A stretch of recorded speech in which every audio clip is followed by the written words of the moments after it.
Seguinte. Vamos lá. Colisão. O que são colisões? Assunto de suma importância para a prova da PRF. E colisão é uma classificação muito simples, que é a interação física entre dois ou mais corpos com pelo menos um em movimento, ocorrida em um curto intervalo de tempo. Essa é a nossa definição. Então a gente tem que pensar em uma quantidade de corpos, tá? Pelo menos dois, e pelo menos um deles deve estar em movimento, não tem que ser só um, pode ter mais de um corpo em movimento, pode ter vários, e deve ter uma interação física entre eles, ou seja, eles devem se tocar. Em outras palavras, a gente está falando de um corpo que bate em outro, e essa interação ela é rápida, acontece em um curto intervalo de tempo. Tá bem? É muito simples a definição, e a gente deve pensar que para entender as colisões, nós devemos ter uma noção básica do que é um sistema de partículas. Um sistema de partículas é um conjunto de elementos, um conjunto de corpos, tá? Esse sistema é composto por N corpos, N partículas, uma quantidade aí que vai envolver mais de uma partícula, com certeza. E quando a gente fala de um sistema de partículas, a gente deve considerar que existem duas situações envolvidas, dois mecanismos de interação. Existem as interações internas. O que são interações internas? São as interações entre os próprios corpos que estão presentes no sistema. Tá? Então, vamos lá, vamos exemplificar a história toda, que aí fica mais fácil de entender.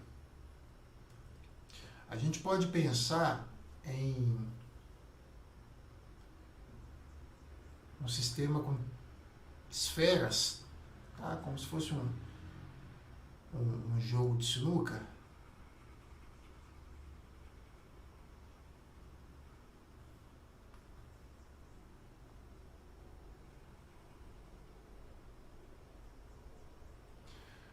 Então vamos aqui considerar 3 corpos, muito simples, é muito básico isso aqui, mas é importante entender a definição.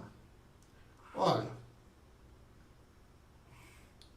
temos aqui então definido um sistema de partículas, de 3 corpos, e esse sistema contém partículas em movimento. A gente pode então aqui associar as velocidades de cada uma dessas partículas no sistema. Ô Rafael, pelo que você está fazendo aí, vai bater, né? As bolinhas vão bater umas nas outras. Pelo menos 1 e 2 com certeza vai bater. Dependendo da velocidade de 3, ele pode passar muito rápido aqui, né? No meio de 1 e 2, que a gente não sabe os valores de velocidade, nem da distância. Ou ele pode estar muito devagar, que dá tempo de 1 e 2 bater e ir para outro lugar, enfim. Agora, o que a gente tem representado? A gente tem representado um sistema de partículas. Ok, o que vai ser então a interação interna do sistema? São as forças que vão ser produzidas em decorrência do choque físico que vai ocorrer entre as próprias partículas do sistema. Então, as interações entre as partículas do sistema são chamadas forças internas. Tá? Qualquer força que surgir em decorrência da interação que ocorre entre 1, 2 e 3, pode ser entre 2, pode ser entre as 3, tá? Pelo menos 2 vão ter que interagir. Qualquer uma interação que ocorrer aqui, ou seja, o choque físico, a colisão entre essas partículas, vão ser chamadas forças internas. Tá, se a gente conhece então o conceito de forças internas, a gente pode pensar no conceito de forças externas. As forças externas, então, são as forças que se manifestam quando há interação entre o sistema, qualquer partícula do sistema, e elementos externos. Como assim? Como assim? Né? A pergunta é, como assim? Tá, legal. Aqui a gente sabe que vai acontecer forças internas por causa das interações que são internas. Interações internas significam interações entre as partículas do sistema. Só que se eu, por exemplo, ligar um ventilador aqui, ó,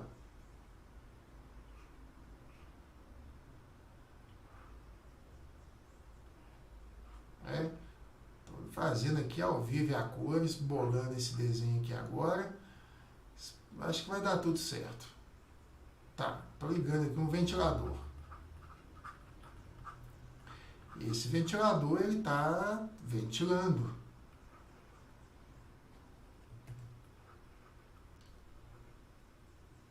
Mais ou menos assim.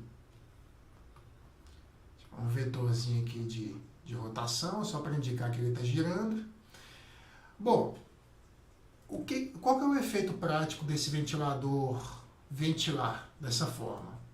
Ele produz uma corrente de ar em movimento, e essa corrente de ar em movimento irá, de alguma forma, interagir com qualquer uma das partículas do sistema. Se a gente for pensar num grande ventilador em cima de uma mesa de bilhar, né, de um jogo de sinuca, então a gente vai ter aqui a interação com o ar. Podemos escrever interação entre o ar e o sistema, né? Não vou chamar de qualquer partícula, e o sistema. É igual ao quê? É igual a força externa, forças externas.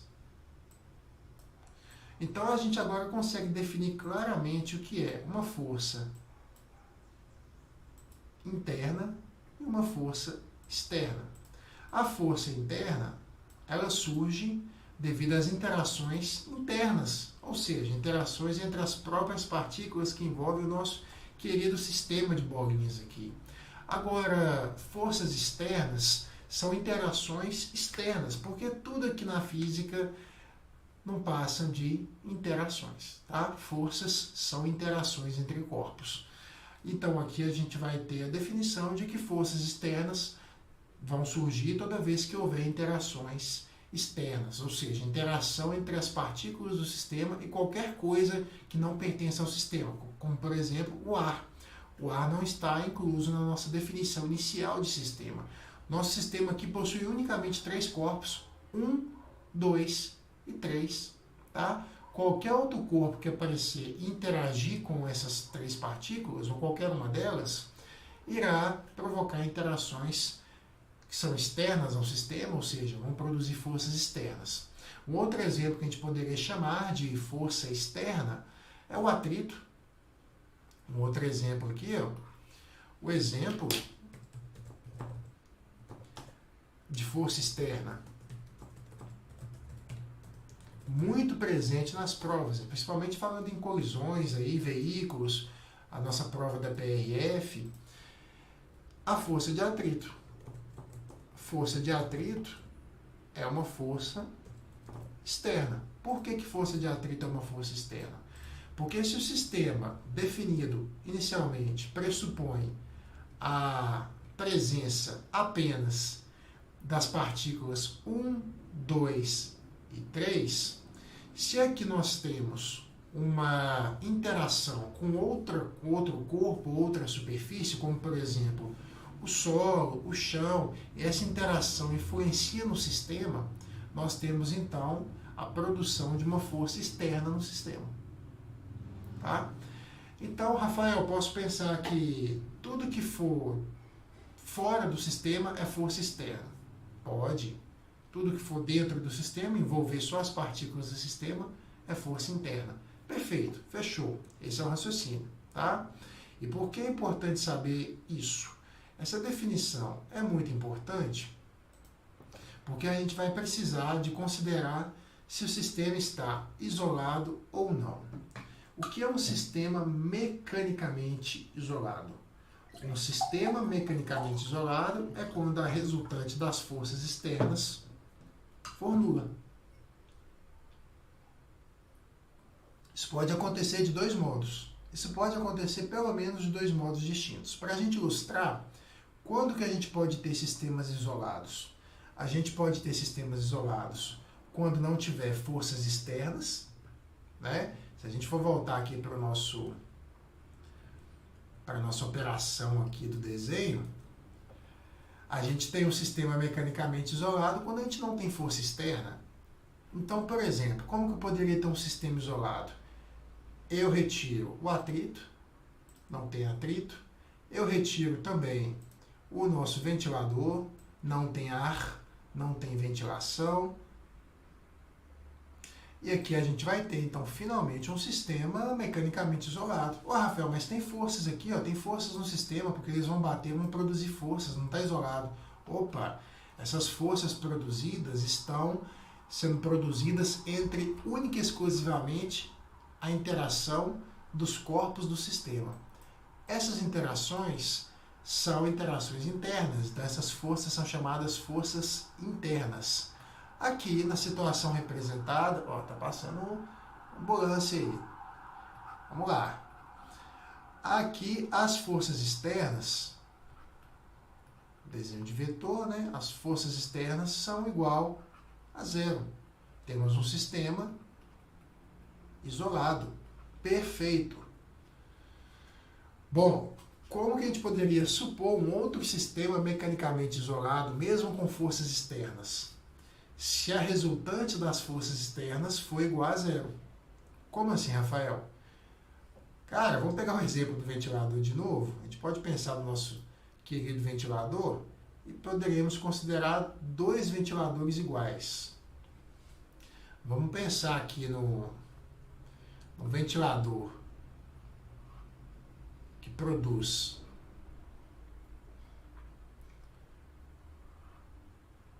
uma corrente de ar. Ó, galera, o desenho é sempre no improviso aqui, tá? Mas tá ótimo, beleza. Nosso ventilador produz uma corrente de ar. Assim. Rafael, essa corrente de ar é uma interação com um mecanismo fora do sistema, né? Perfeito, porque o ar não está incluso na minha definição inicial do que é o sistema. O sistema é só 1, 2, 3. Aliás, 3 bolinhas. Então, o ar é um elemento externo e ele interagindo com qualquer uma das bolinhas vai produzir uma força externa, uma interação externa, tá certo? Só que aí, cara, a gente vai e faz o mesmo ventilador do outro lado. E a gente vai assumir que as condições foram exatamente iguais, tudo perfeito, tudo idêntico, só para a gente ter uma base fundamentalmente teórica do que vai acontecer. E a gente deve perceber que se as interações foram exatamente iguais, as forças externas produzidas serão também exatamente iguais.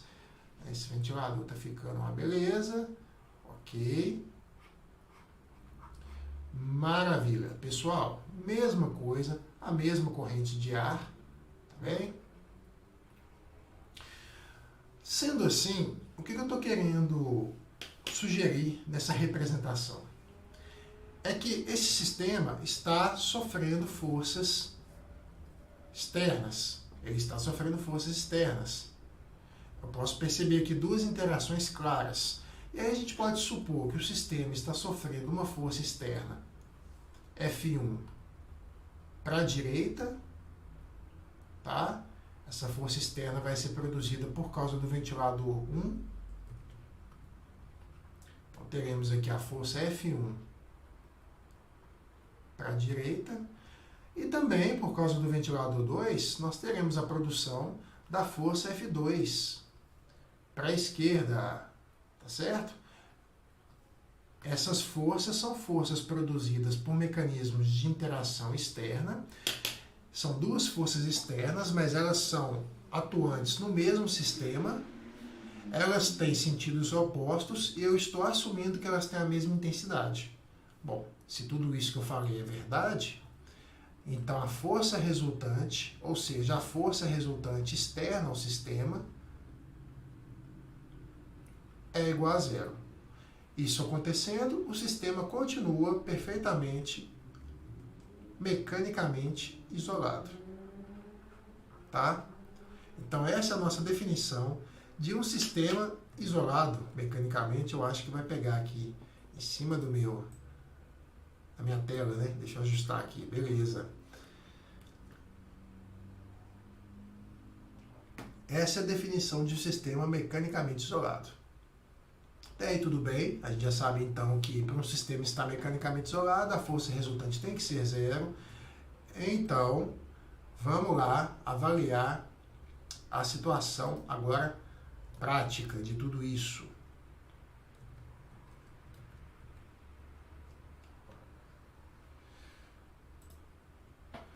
Para a gente poder resolver problemas de colisões, agora que a gente já sabe o que é um sistema de partículas, a gente vai precisar levar em consideração esses fundamentos aqui, tá? Então, gente, não é dica, é aula mesmo. Entendam como resolver problemas de colisões. A gente vai precisar conhecer as leis de Newton para saber que existem forças ali manifestas, as interações, tá? Mas a parte de leis de Newton que é bem básica, na verdade, ação e reação. A terceira lei de Newton é a lei que a gente de fato vai precisar aplicar. Por que a gente precisa aplicar ação e reação? A ação e reação, ela é a terceira lei de Newton que fala da interação entre dois corpos, e toda vez que dois corpos interagem, acontece a produção de um par de forças. Estou falando então para vocês que, se a gente for considerar a interação, por exemplo, entre a bolinha 1 e a bolinha 2, é uma interação entre dois corpos, vão produzir duas forças, uma força vai ser atuante na bolinha 1, a outra força vai ser atuante na bolinha 2, só que essas forças são iguais e contrárias. Então, a gente vai ver que as forças internas do sistema sempre serão iguais e contrárias e, portanto, não podem alterar o quadro do sistema como um todo. Eu vou dar um exemplo mais prático e claro do que esse, não tem como a gente poder não reconhecer. Olha só, o seu corpo é um sistema. O seu corpo é um sistema de partículas. Seu corpo está sofrendo várias forças internas, por exemplo, as forças elétricas das moléculas que constituem o nosso próprio corpo. Sendo assim, cara, eu estou aqui sentado, eu estou parado. O sistema, então, está em repouso. Eu sou o sistema, eu estou em repouso. As forças elétricas que existem entre as minhas moléculas não colocam o sistema em movimento. Não mudam o sistema, tá? Então, as forças internas aqui do sistema, elas se anulam, tá bom? A gente vai ter que pensar que isso está baseado no princípio da ação e reação, a terceira lei de Newton. Ou seja, eu estou sofrendo um tanto de forças internas, porque eu tenho um tanto de moléculas e todas essas moléculas estão interagindo eletricamente. Entendeu? Tem atração e repulsão elétrica acontecendo dentro de mim, porque nós somos formados de moléculas. Agora, essas forças moleculares internas são forças internas de um sistema definido. E forças internas de um sistema não podem afetar o sistema como um todo. Pegou? Essa que é a ideia. Agora, se vier alguém me empurrar, se alguém vier me empurrar, eu saio do lugar, o sistema se move, por exemplo, ou seja, são forças externas. Agora vamos lá. Além de ter essa noção da terceira lei de Newton, de ter a noção do que é uma ação e reação, a gente vai precisar também dos fundamentos de mecânica, os fundamentos de energia, tá? E também da quantidade de movimento. A gente precisa conhecer esses três fundamentos conceituais aqui da física para poder resolver qualquer problema de colisão. Então vamos lá. Energia. Energia pode ser definido como a capacidade que um sistema possui para realizar trabalho. A energia pode estar associado a movimento, tá bom? Então a gente pode perceber energia de várias formas manifestas.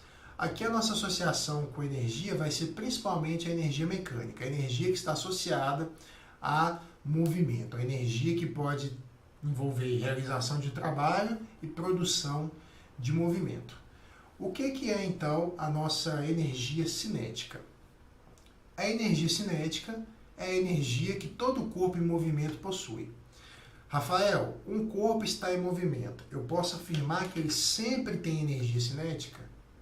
Pode não, você deve. Você deve afirmar. Se o corpo está em movimento, ele tem energia cinética. Qual que é a maneira de identificar o movimento de um corpo, gente?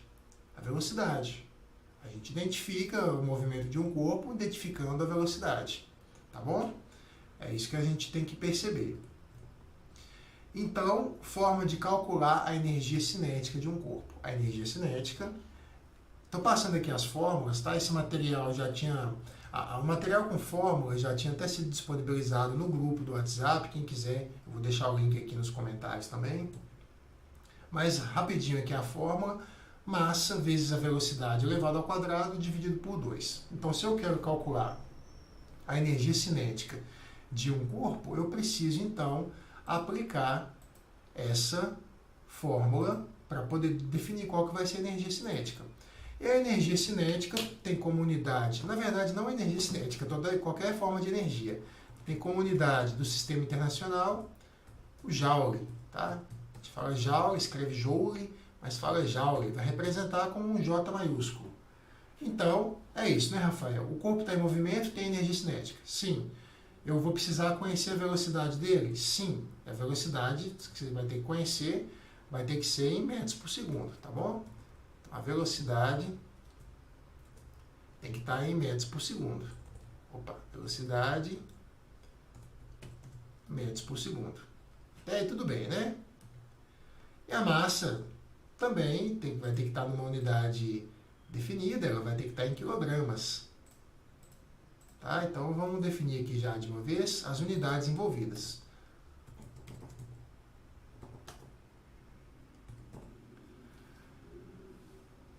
A unidade aqui é de energia, tá, gente? Unidade de energia. E as grandezas envolvidas é a velocidade e a massa, nesse caso de energia cinética, com suas respectivas formas de medição. Tranquilo? Bem rapidinho, apenas para apresentar aqui os fundamentos. A outra forma de energia que podemos ter envolvida num sistema é a energia potencial gravitacional. Ué, Rafael, mas a energia potencial gravitacional tem a ver com energia mecânica, energia de movimento? Claro que tem a ver. Por que tem a ver? Porque tudo que pode cair, tudo que tem potencial para cair, tem potencial para estar em movimento. Uma maçã pendurada na árvore. Uma maçã pendurada na árvore tem alguma energia associada ao movimento? Potencialmente sim.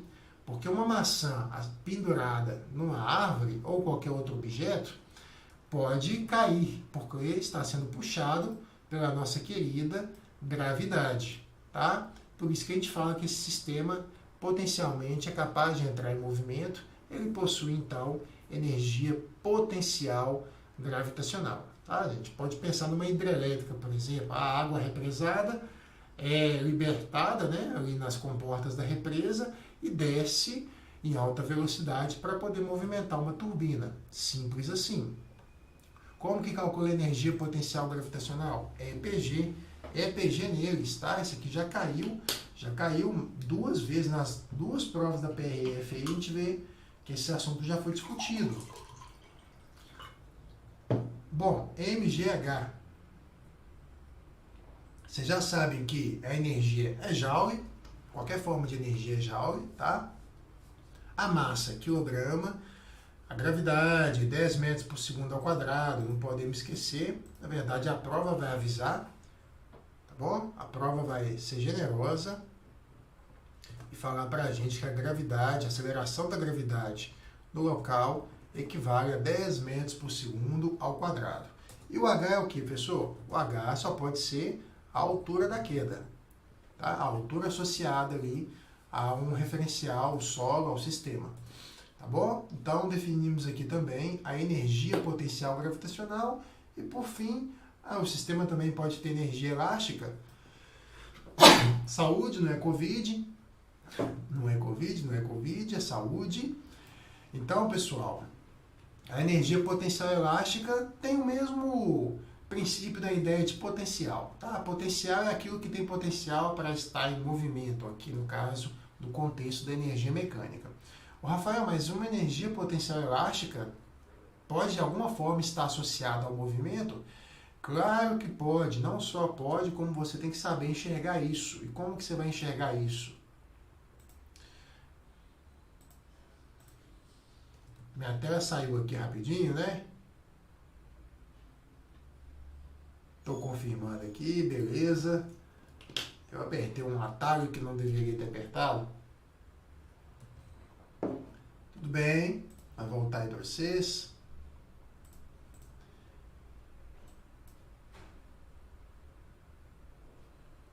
Voltando aí agora. Vou voltar para a energia potencial elástica.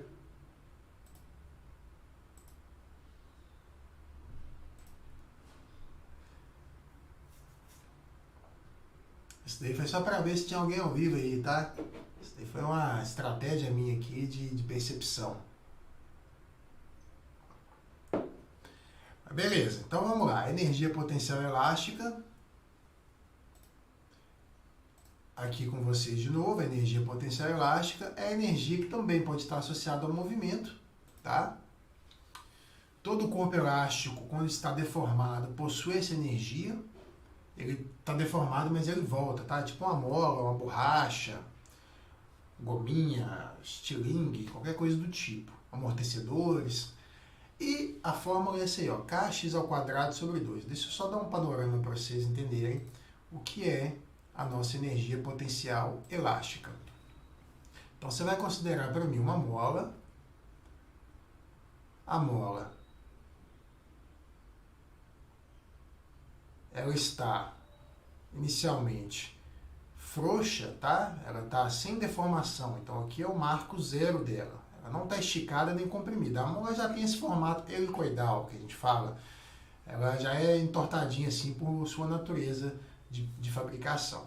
Aí a gente pega esse bloquinho e puxa essa massa, esse bloco para a direita. O que vai acontecer?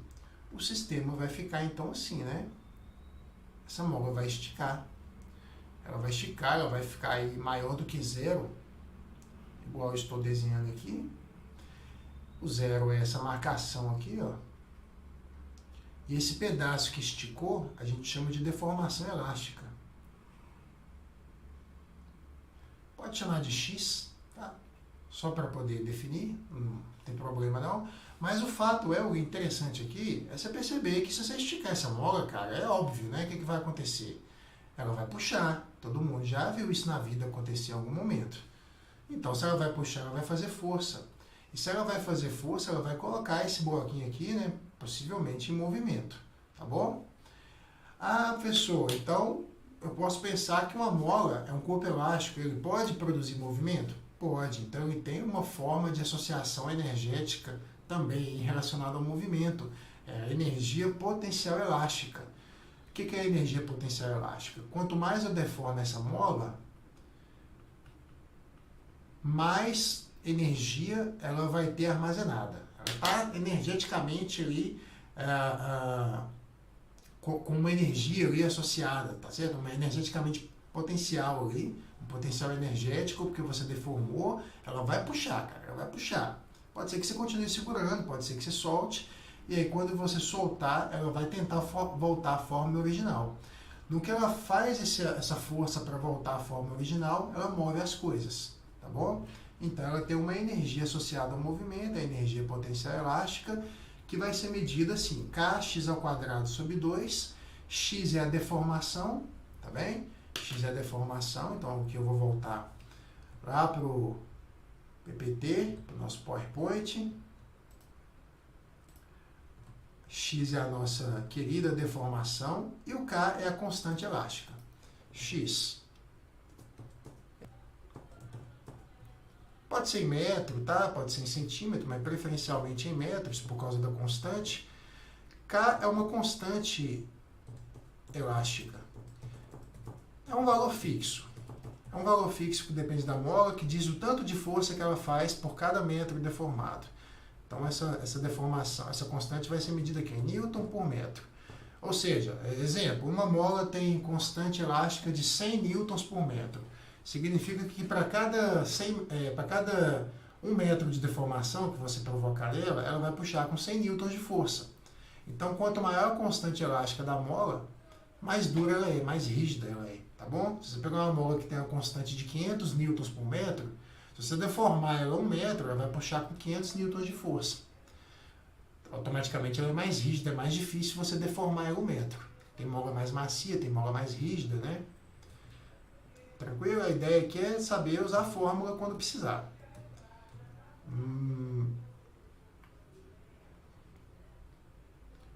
Maravilha. Vamos agora para o próximo, que é o sistema aqui da quantidade de movimento. A quantidade de movimento é literalmente a medida do tanto de movimento que um corpo possui, tá? Então, quantidade de movimento é isso. Quanto de movimento um corpo possui. Tá, e como é que você define a quantidade de movimento de uma partícula?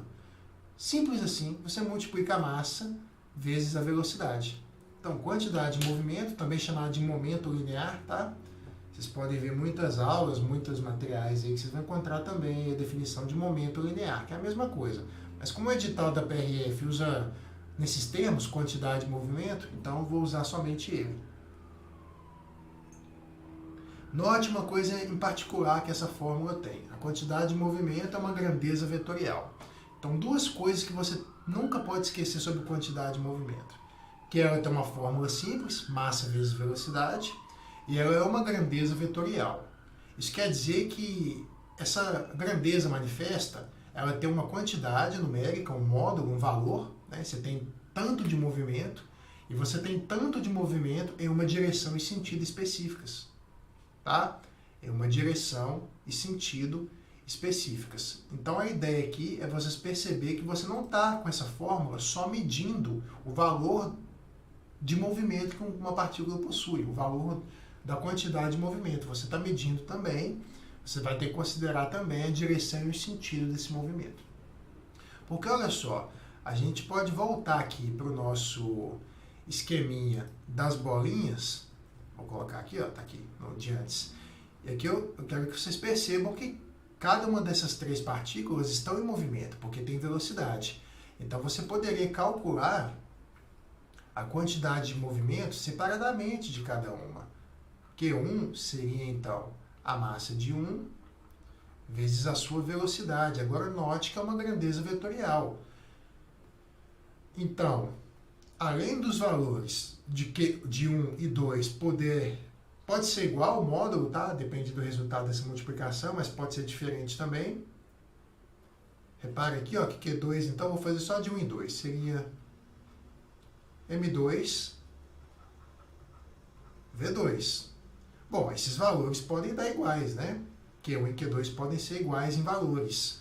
Reparem aqui, ó, porque se as massas, por exemplo, forem iguais e as velocidades forem as mesmas, o módulo de Q1 e o módulo de Q2 terão exatamente o mesmo valor. Agora, repare que eles têm sentidos contrários. Então, eles, em teoria aqui, em essência, eles têm quantidades de movimentos diferentes. Porque um se move em um sentido e o outro se move em outro sentido. Então, eu não posso falar que eles têm quantidades iguais de movimento. Eles podem ter no máximo aqui, nessa ocasião, nesse exemplo de 1 e 2, podem ter no máximo módulos iguais. Tá? Só estou chamando a atenção para vocês não esquecerem que o sentido do movimento aqui é muito importante. Dito isso, então a gente agora vem aqui tratar das relações, tá bom? Só lembrando que essas fórmulas já estão disponíveis no material que eu passei para as fórmulas da PRF, para a galera que está lá no grupo do WhatsApp. E vamos lá, vamos ao que interessa. Como que a gente vai aplicar isso aí? Em um sistema isolado, agora a gente já sabe o que é um sistema isolado, né? Vamos lembrar daquela definição lá dos ventiladores, do jogo de sinuca. A quantidade de movimento do sistema se conserva, tá? Então, se eu somar tranquilamente, vamos vir aqui, ó, em um sistema mecanicamente isolado, a quantidade de movimento do sistema se conserva. Essa é a frase, tá? Essa aí é a frase, como diz, frase motivacional. Em um sistema isolado, a quantidade de movimento do sistema se conserva. Tá, Rafael, a frase é pequena e o que ela quer dizer? O mais importante é o que ela quer dizer, né?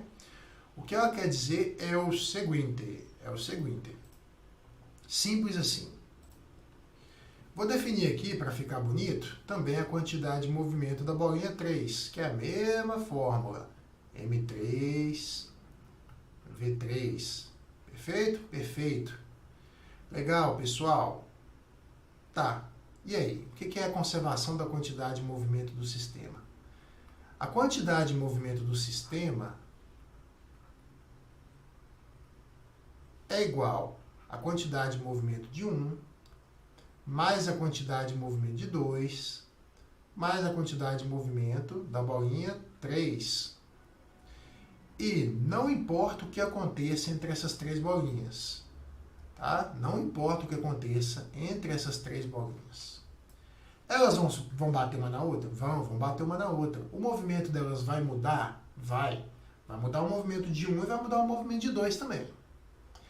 A maneira como esses movimentos mudarão vai alterar a quantidade de movimento de 1, vai alterar a quantidade de movimento de 2, mas não vai alterar a quantidade de movimento do sistema,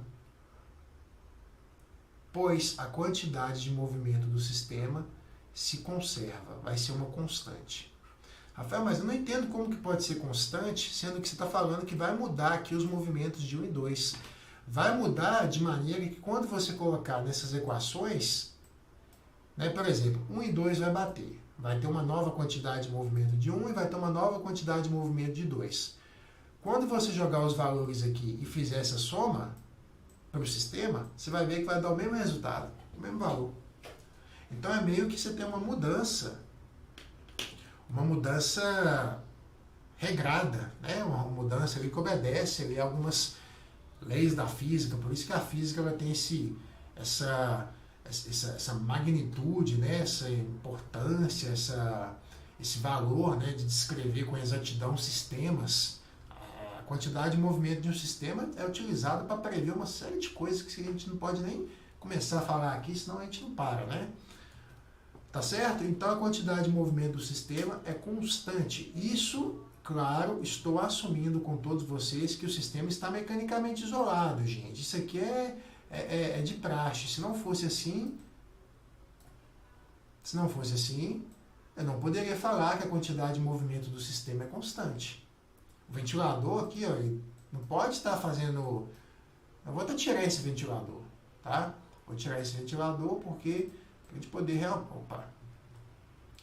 realmente entender que o sistema está mecanicamente isolado. E aí a quantidade de movimento do sistema se mantém constante. Tá? As forças internas que são produzidas por causa das colisões não interferem nesse resultado do sistema. Interferem no resultado de 1, interferem no resultado de 2, mas quando eu calcular os novos valores, o resultado do sistema se mantém. Estou passando todo o fundamento aqui para vocês. Tá certo? Então, bora para falar das colisões.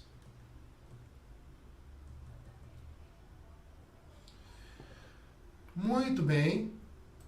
Existem 3 tipos de colisões, tá? Antes de falar dos tipos de colisões, não importa qual é o tipo de colisão que a prova possa vir a colocar para vocês, se o sistema daquela colisão for isolado, a quantidade de movimento do sistema se conserva. Tá? Agora vamos lá. Vamos entender isso com muita paciência.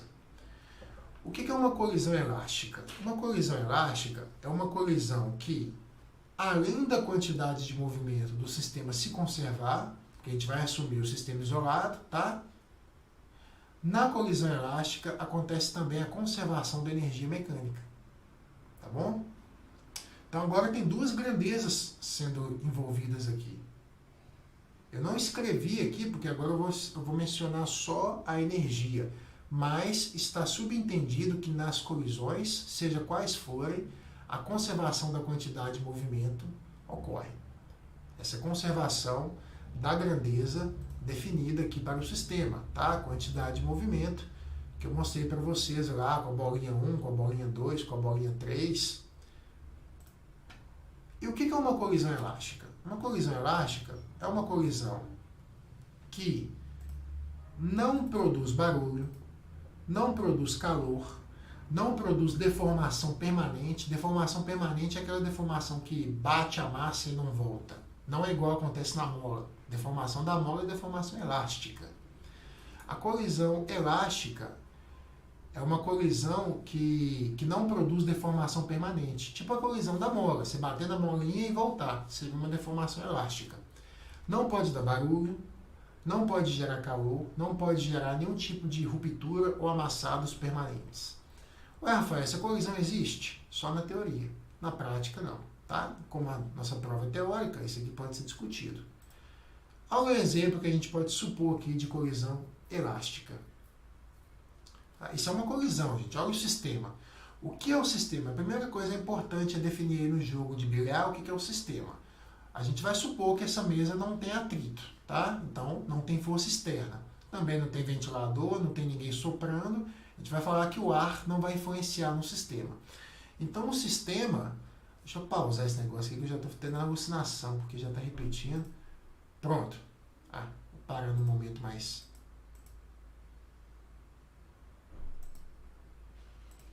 Quase. Agora vai, hein?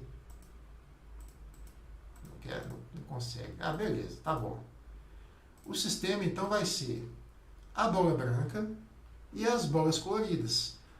A bola branca em movimento vai colidir com as bolinhas coloridas. Né? Vai ter aqui uma série de movimentos que vão ser gerados por causa da colisão. Olha que interessante. Mais uma vez. Beleza. Todo mundo aí viu.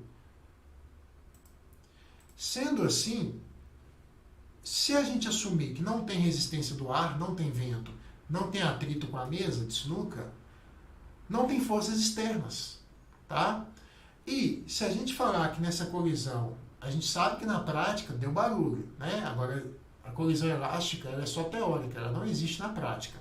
Na teoria, uma colisão elástica que seria, não daria nenhum tipo de amassado, não daria barulho, não produziria calor, tá? Não daria nenhum tipo de amassado permanente. E aí a gente teria uma colisão elástica. Se isso ocorresse, a conservação da energia mecânica do sistema seria estabelecida.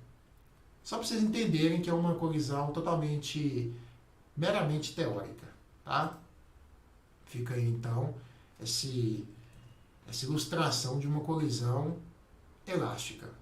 Um outro exemplo de colisão elástica é o pêndulo de Newton. Né? Isso aqui é interessante a gente notar que toda a energia de uma esfera é transferida para outra. É um sistema mecanicamente isolado, a gente vai falar que não tem ar aqui, tá? Nenhuma força externa se manifesta, e vocês estão vendo que nunca para, né? Fica assim no eterno. Rafael, mas isso é possível?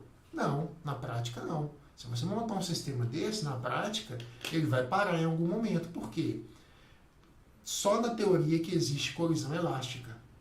Perfeitamente elástica, né? Que você não perde energia. O sistema troca de lugar com o outro, né? Igual o que está acontecendo aqui, ó. Isso aqui são colisões perfeitamente elásticas, que é como se a bolinha simplesmente tivesse atravessado e continuasse do outro lado, entendeu?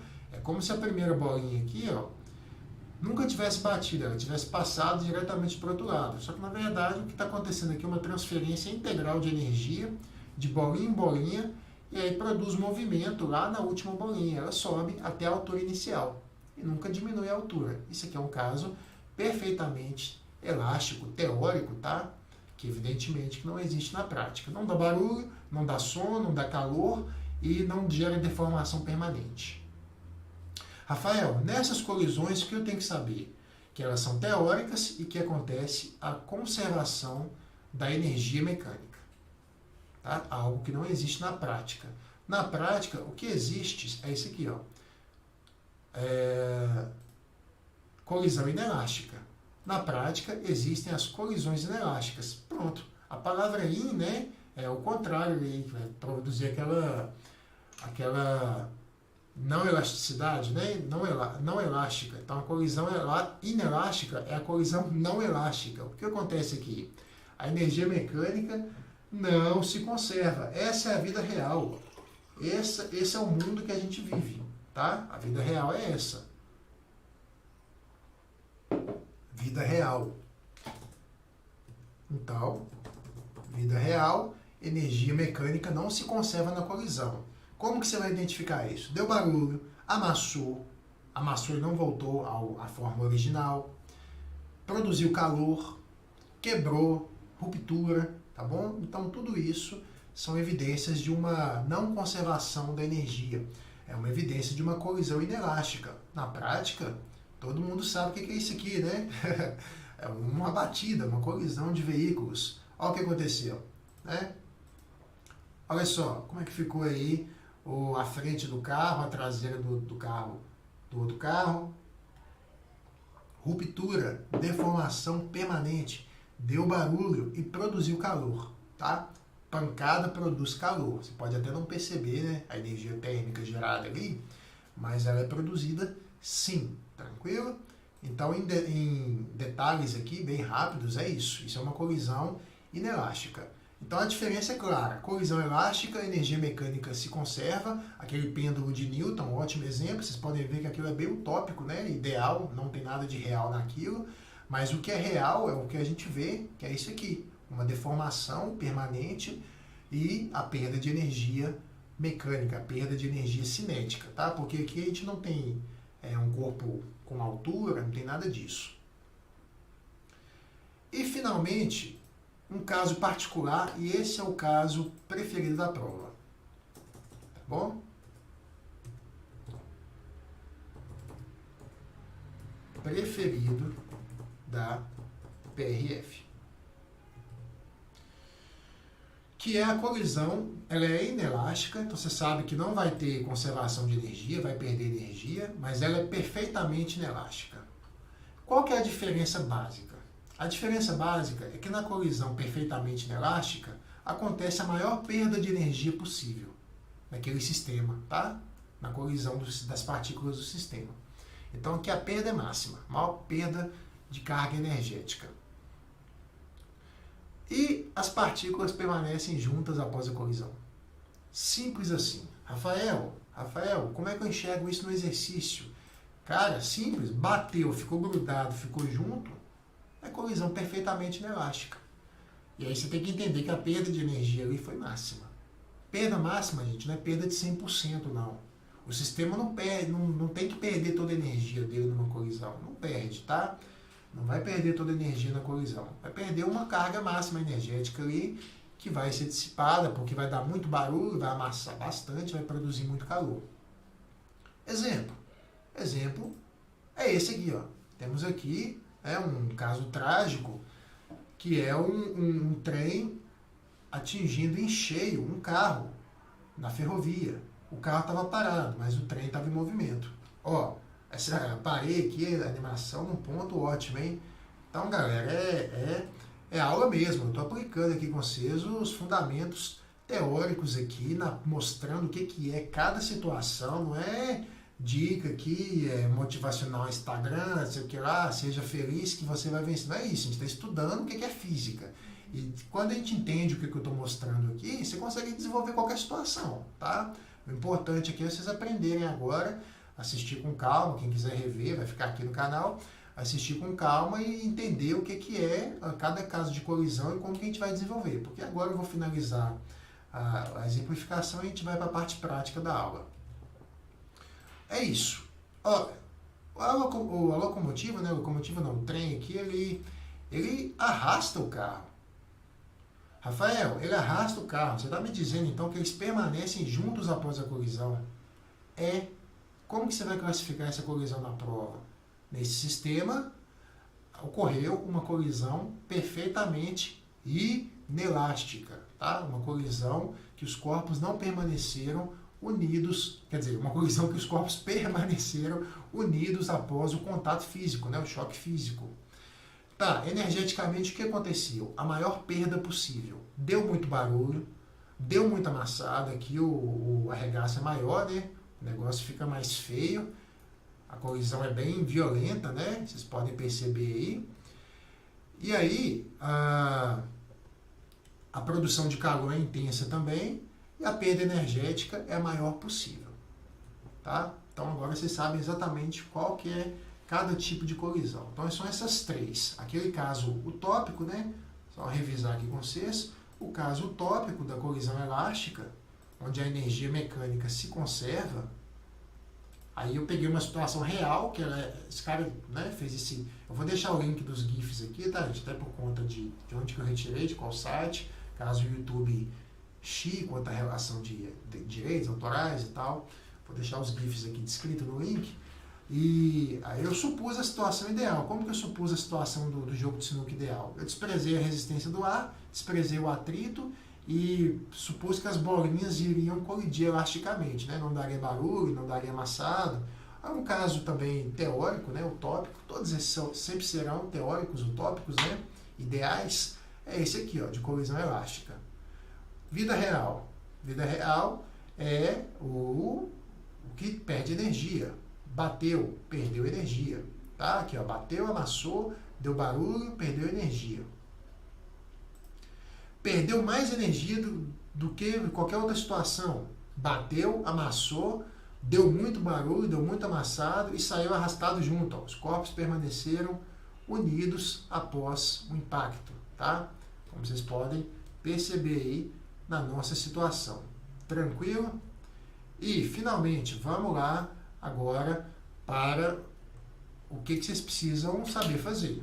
Então, gente, né, mais uma vez aqui, ó, mais uma vez, como desenvolver problemas de física, principalmente para quem tem dificuldade. Né? Vocês vão ter que pegar aquelas fórmulas, anotar no caderno. As fórmulas estão disponíveis lá no grupo do WhatsApp, grupo de física da PRF, tá? Quem está assistindo aí pela primeira vez, vai ficar o link do grupo aqui também nos comentários abaixo. E é o seguinte, não é só jogar fórmula, não é só dar dica. Dica, colisão perfeitamente inelástica permanece junto. Você tem que saber desenvolver os problemas. Então, nos exercícios, identifique as grandezas conhecidas relativas a cada corpo. Rafael, a questão lá da prova deu 2 carros em movimento. Tá, 2 carros em movimento. Falou o que desses carros? Falou o valor de cada massa? Falou. Falou o valor da velocidade dos carros? Falou. Cara, isso é fundamental. Você tem que anotar no caderno, ou na hora da prova, assim, na lateral da questão, a velocidade, a massa de cada corpo, tá bom? Beleza? Ei, Sara, bom dia, valeu. Olá. Você tem que saber, né, a velocidade, a massa dos corpos envolvidos. Você faz aí o compilado de dados, das informações, para você saber mais ou menos o que você vai ter que manusear aí. Porque automaticamente, quando você registra as grandezas que já foram disponibilizadas, você vê o que está faltando. Opa, não deu a velocidade do carro 2, deu a velocidade só do carro 1. Provavelmente não deu a velocidade do carro 2, porque essa vai ser a pergunta da questão, entende? Então tá, feito isso, identificar o tipo de colisão. A questão vai falar o tipo de colisão, tá? Ela vai falar assim, considere a colisão que os corpos permaneceram unidos. Falou que os corpos permaneceram unidos, é colisão perfeitamente inelástica. Falou que não deu amassado, não deu barulho, não produziu energia térmica, não perdeu de uma forma de energia, é colisão elástica, tá? É isso que a gente tem que identificar. E, finalmente, identificar as relações de conservação. Isso é o mais difícil. Isso que é a parte do jogo mesmo, né? Aí, valendo. Tá valendo é aqui, na hora que você identifica as relações de conservação. Como assim? Olha, para começar, ó, se for uma colisão inelástica, não tem conservação de energia mecânica. Então, o lance de fazer uma coisa igual a outra não vai funcionar na parte de energia aqui, tá? Mas se for uma colisão elástica, tem conservação de energia mecânica. O lance de fazer energia igual na colisão, antes da colisão, né? É igual a energia, manteve energia, conservou energia após a colisão, vai funcionar aqui, vai funcionar muito bem aqui, entendeu? Então é isso que a gente precisa identificar. as relações de conservação. Agora, de novo, o mais importante, isso sem dúvidas que eu vou falar, é o mais importante de tudo. Em um sistema isolado, a quantidade de movimento do sistema, agora eu vou mudar essa frase para melhor, sempre se conserva, independentemente do tipo de colisão. O problema das colisões, galera, tem a ver com a energia. Analisar a energia de colisão é um saco. É difícil, é mais chato. Agora, o mais importante aqui não é você ficar muito preocupado com a energia. É saber que você vai entender as colisões por quantidade de movimento. Tá?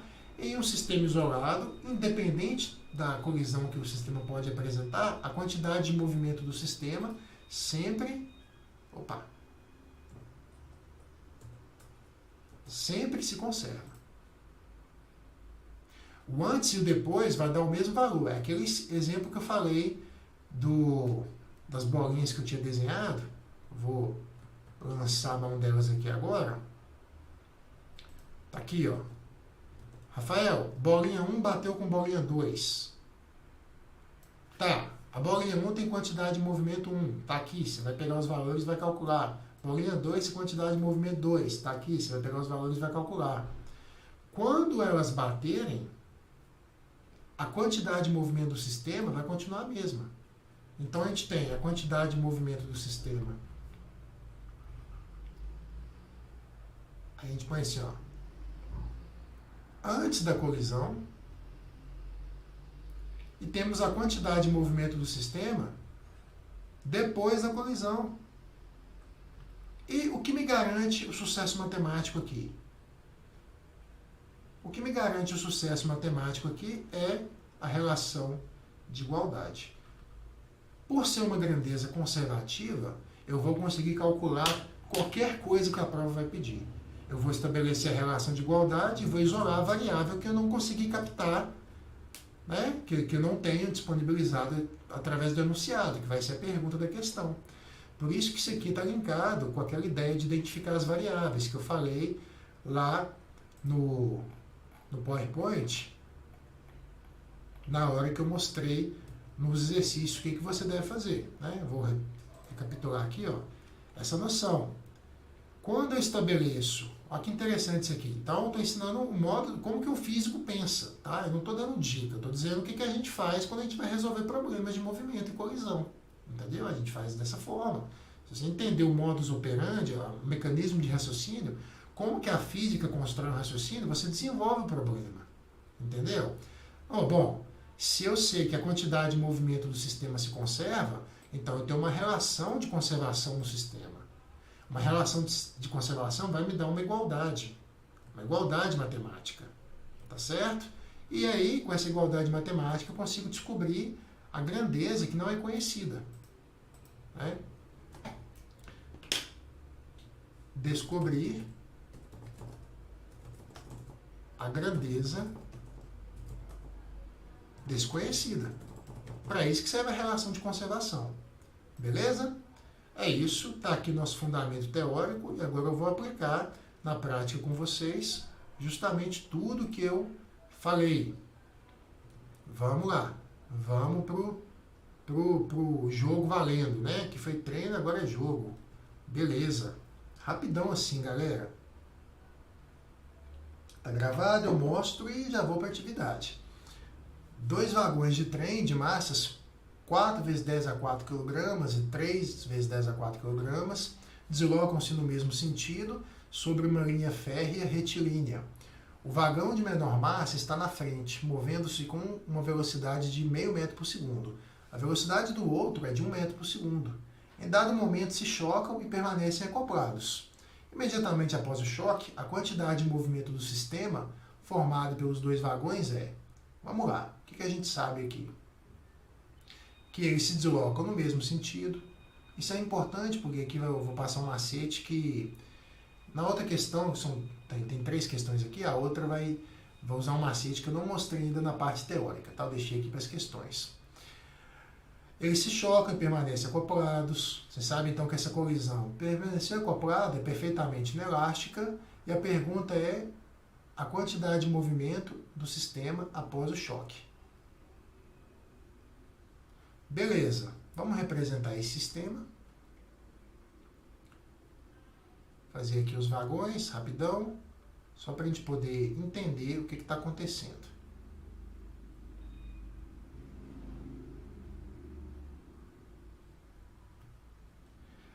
As velocidades. O da frente, ele é o mais lento, né? Por isso que eles vão bater, porque está no mesmo sentido. O de trás tem que ser mais rápido. Então, eu vou chamar o de trás de 1, tá? 1. Então ele vai ter uma velocidade 1. O da frente 2, vai ter uma velocidade 2. Beleza. O que é a quantidade de movimento do sistema antes da colisão? A quantidade de movimento do sistema antes da colisão é a quantidade de movimento do vagão 1 mais a quantidade de movimento do vagão 2. Putz, Rafael, esqueci a fórmula. Cara, então lembra. Fórmula da quantidade de movimento é simples. É massa vezes velocidade. Você vai fazer isso para cada vagão de trem. A quantidade de movimento do sistema vai ser a massa de 1 vezes a velocidade de 1, mais a massa de 2 vezes a velocidade de 2. Vamos jogar os valores. A quantidade de movimento do sistema, massa 1, é o vagão de trás. Tem que tomar cuidado para não olhar qual que é o de trás e qual que é o da frente errado, né? Esse aqui é o 2, ó. O que está mais devagar é o 2, o que está na frente é o 1. Não, é. Isso, o que está na frente é o 2 e o que está atrás é o 1. Esse aqui é o 1, beleza. Vai ficar assim, ó, a massa de 1.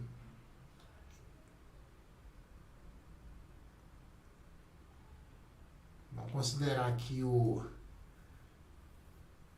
vagão de menor massa está na frente, né? Então, esse aqui é a massa do 1. O vagão de menor massa é o que está na frente, a menor massa é essa. Essa é a massa do 2. Então, a nossa fórmula vai ficar aqui, ó, 4 vezes 10 elevado a 3. Qual que é a velocidade de 1? V1 dá 1, né? 1 metro por segundo. A massa do 2, 3 vezes 10 a... Só corrigir aqui que eu marquei 3 ali no expoente, não sei por cargas d'água. 4 vezes 10 a 4. Beleza. 3 vezes 10 a 4 é a massa do 2, vezes a velocidade do 2, que é meio, né? Então fica aí. Bom, a gente está com a quantidade de movimento do sistema já na mão. Aqui vai dar 4 vezes 10 elevado a 4, porque multiplicado por 1, né? Não muda em nada. Mais 3 vezes meio dá 1,5. Né? 1,5 vezes 10 elevado a 4. Somado tudo isso aqui, a quantidade de movimento do sistema antes da colisão, tá? Essa bolinha inicial aqui é antes da colisão. 5,5 vezes 10 elevado a 4. Unidade da quantidade de movimento, massa vezes velocidade, quilograma, metro por segundo, tá bom? Ou, a forma mais bonitinha, a gente faz assim, ó. Essa é a unidade de quantidade de movimento. Rafael, o que você calculou aí? O que você fez aí, cara? Fala aí pra gente. Eu peguei as quantidades de movimento de cada um dos corpos, tá? Somei elas porque esses dois corpos formam um sistema. E aí calculei a quantidade de movimento do sistema antes da colisão. Antes da colisão. Beleza, Rafael, mas aí o problema é que é após a colisão, após o choque. Você não pode esquecer da frase magna. A frase magna é: independente da colisão, vou projetar aqui de novo, independente da colisão, olha, 3, 2, 1, a quantidade de movimento do sistema se conserva. Acabou. Acabou o problema. Por que acabou o problema? Porque simplesmente, se a gente já sabe a quantidade de movimento do sistema antes da colisão, nós vamos ter a mesma quantidade de movimento no sistema após a colisão. Quantidade de movimento inicial do sistema é igual à quantidade de movimento final do sistema, que é igual a 5,5 vezes 10 elevado a 4 kg/metro por segundo. Acabou. Letra C. Tá? Essa foi uma aplicação, é meio que uma pegadinha, né? Ele pergunta após o choque, mas na verdade você tinha que responder antes da colisão e saber que é uma grandeza conservativa, tá? Porque o sistema está isolado. Tá bom? Segunda questão, um objeto de massa 5 kg movimentando-se a uma velocidade de módulo 10 metros por segundo choca-se frontalmente com o segundo objeto de massa 20 kg parado. O primeiro objeto, após o choque, recua a uma velocidade de módulo igual a 2 metros por segundo. Desprezando o atrito, a velocidade do segundo, após o choque, tem módulo igual a 3 metros por segundo. Certo ou errado? Vamos ver. Não sei, tem que ver. Tem que ver qual que é aqui o esqueminha. Então agora eu vou fazer as bolinhas, né? Vão ser 2 bolinhas. Beleza, essa aqui é 1. Essa aqui vai ser 2. O que a gente sabe? Que a massa de 1 vale 5 kg. A massa de 2 vale, é o que eu falei, né? Pegar as grandezas conhecidas. 20 kg. Nós vamos representar o que acontece antes da colisão. Antes da colisão, a bolinha, o primeiro objeto, ele está se movendo com velocidade de 10 metros por segundo. Então, vamos dar uma velocidade para ele aqui de 10 metros por segundo. E o segundo está parado, né? A velocidade do segundo é 0. Após o choque, né? A questão é bem clara, após o choque, então acontece alguma coisa, acontece uma colisão, a bolinha 1 recua. Recua. Opa, isso é o pulo do gato. Isso é o segredo aqui que eu só estou contando agora no exercício. Tá? A bolinha 1, então, ela recua com velocidade de 2 metros por segundo.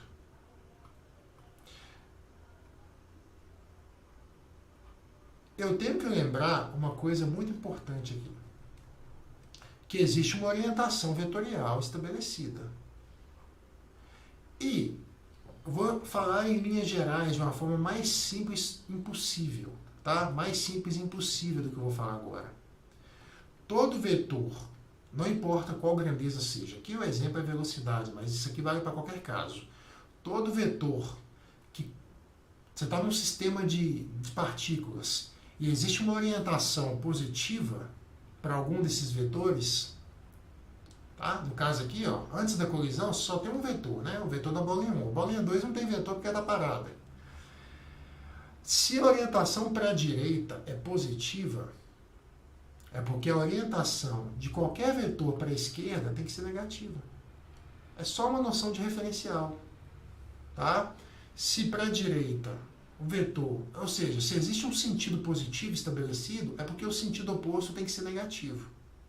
Tá? Essa aqui é a noção que a gente tem que ter. Aqui eu estou só realmente colocando na prática, não vou discutir aqui coordenadas vetoriais, referencial, porque aí já fica uma aula muito extensa e um negócio realmente que tomaria muito tempo da gente. Só que aqui é bolinha 1, né? Eu pus bolinha 2 aqui, de onda minha mesmo.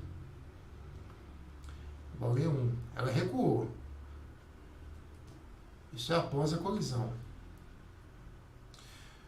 E a gente quer saber a velocidade da segunda. A segunda bolinha, ela vai para a direita, né? Após a colisão, não tem como, ela só pode ir para a direita.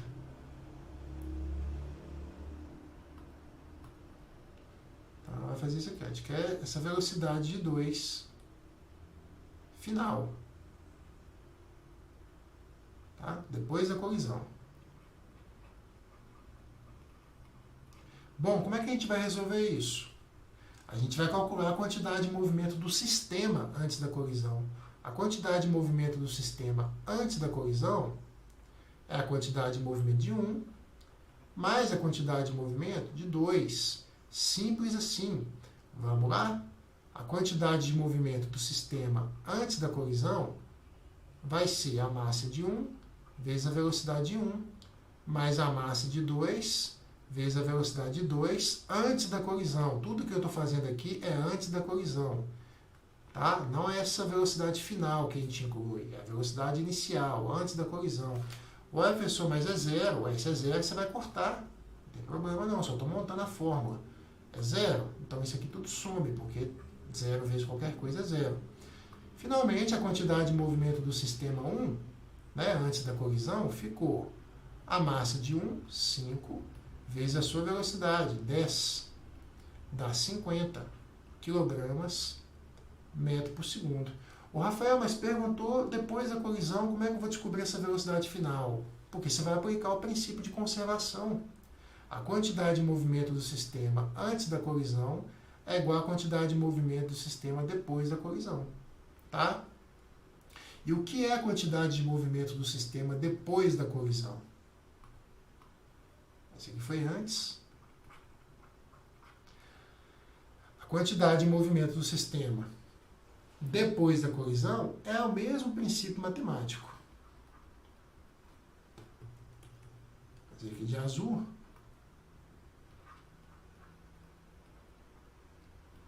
É igual à quantidade de movimento de 1 final, porque é depois da colisão, tá? Mais a quantidade de movimento de 2 final. É esse 2 que eu quero descobrir, né? Isso vai ficar assim, ó. Isso vai ficar bacana, isso vai ficar assim. QF é igual a M1 V1 final mais M2 V2 final. Beleza? Que é o que eu quero descobrir. O que eu quero descobrir está aqui, ó.